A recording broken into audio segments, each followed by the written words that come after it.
Night Slashers was one of those cult classic arcade beat-em-ups from the 90s that stood out for its B-movie horror vibes. It was developed by Data East and it delivered a bloody zombie-bashing action arcade experience.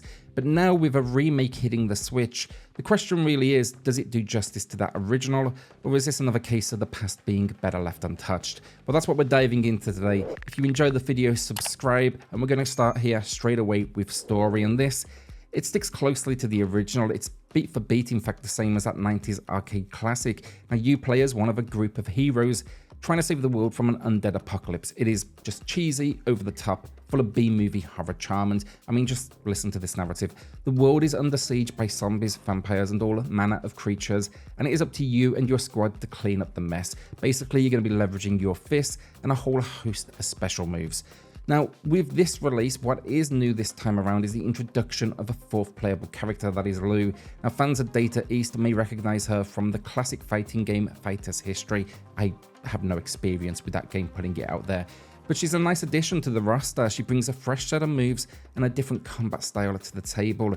So basically, this update doesn't alter the core story. You will see her appearing in cutscenes, but it definitely gives fans now of the original something new to play around with. When it comes to the gameplay, I have to admit I have very little experience with the original game. I played it briefly, but it's worth noting that the original arcade version was available on the Switch at one point through the Johnny Turbo collection. Now, unfortunately, it seems that version has since been delisted, making it incredibly difficult to play this game anywhere legally, and I think that's what's great about remakes. It brings it back to an audience. That said, though, it's definitely got to be done in the right way, and I think starting with Night Slashers, what made it stand out back in the day, it continues to make it stand out in this remake, and that is its interesting core mechanics.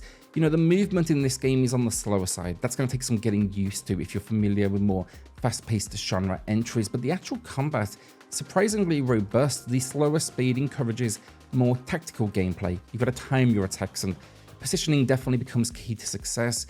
But despite its deliberate pacing, the depth of the combat here just shines through. The special moves, grabs, environmental interactions that give you a lot of options. You know, just lots of ways basically to mow down hordes of these undead.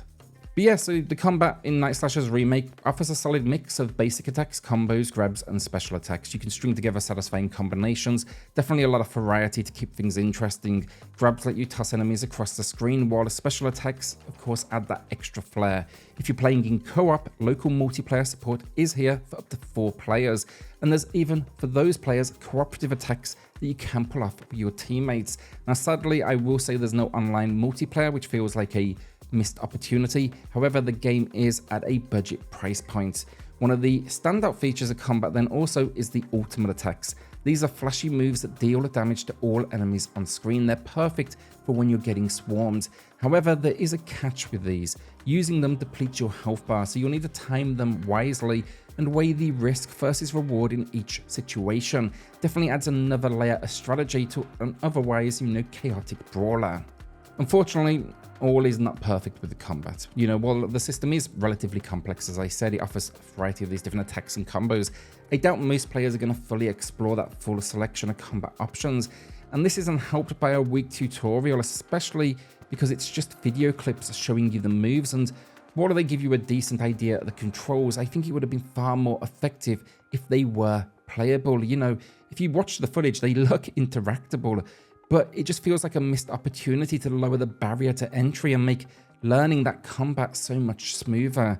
Additionally, while each of the 4 characters feels distinct from their speed to the damage they deal, I couldn't shake that feeling that the hitboxes were a bit off. There were moments where I was taking and dealing damage that just didn't feel quite accurate, and that sometimes pulled me out of the experience. It's not game-breaking, but it's definitely noticeable during more intense moments. Outside of combat then, there are plenty of pickups to keep things interesting, from health packs to weapons, and while weapons are one-time use, they definitely add a nice change of pace and will become essential as you do crank up that difficulty. Now, speaking of which, there are 5 difficulty options, ranging from very easy to the most challenging setting. As you climb the ladder, not only do enemies hit harder, but the number of continues you get decreases significantly. If you run out of lives, it's going to be back to the beginning of the game. Now, that old school of design might frustrate some players, but thankfully, there's a bit of a modern touch here. You can jump into the main menu and actually select any level you've already beaten, making it less punishing if you want to continue from where you left off. That said though, a more modern continue system here, one that just places you back at the start of the same level after dying, would have definitely been a smart design decision. But at least being able to pick your level is a step in the right direction. When it comes to replayability then, outside of the difficulty options, Night Slashers Remake can be completed in roughly 30 minutes, dependent of course on your skill level. It's not too surprising for the genre, but I have to say I enjoyed the variety in the levels. What really stood out for me, however, were the boss encounters. They fully embrace that B-movie horror vibe the game is known for, with everything from creepy puppets to full-on mechs. Each boss battle feels unique and challenges you in different ways, which definitely highlights why this game is considered a classic. On top of that then, there are custom game options known as mutators. These unlock as you complete the game at different difficulty levels. These mutators allow you to tweak the gameplay in fun ways, such as changing the number of lives you have, turning off special attacks, removing items, speeding up enemies, or even introducing exploding corpses, which sounds absolutely brutal. These modifiers add another layer of replayability, giving you the freedom to shake things up and keep the experience fresh with each run. So overall, from a gameplay perspective, Night Slashers Remake is a bit of a weird one when it comes to gameplay. I like the idea more than the execution. The level design is solid, the boss encounters are fun, there's a decent selection of modifiers to keep things fresh, and the combat system has a unique feel, especially with 4 distinct characters, each offering a different playstyle. Despite all of that though, something never quite clicked for me. The main issue comes down to the hitboxes. Combat never felt as tight as I expected. Often when I thought hits should have landed, they didn't. For example, if I took damage that didn't feel right, it's just hard to relax, or fully relax at least, and let the gameplay flow when you're second guessing whether your moves are connecting properly. This said though, gameplay is one thing. Where things truly fell to pieces for me, it was the visuals. So we're going to be diving into that now, and I'm going to put it up front. I think the game is just plain ugly. It feels like a budget version of Streets of Rage 4, a style that many modern beat-em-ups have tried to emulate, but not every game needs to follow that formula, and sadly, Night Slashers has lost much of its unique B-movie horror charm with this shift in design. The worst part as well, when you first boot up the game, you're actually teased with the original arcade cabinet's gorgeous, chunky pixel art, but only for the game then to kind of rip that away and quickly transition into this bland new look. What's especially frustrating is the lack of an option to switch between the original visuals and this remake. You know, many remakes offer this feature and it would have made a world of difference here.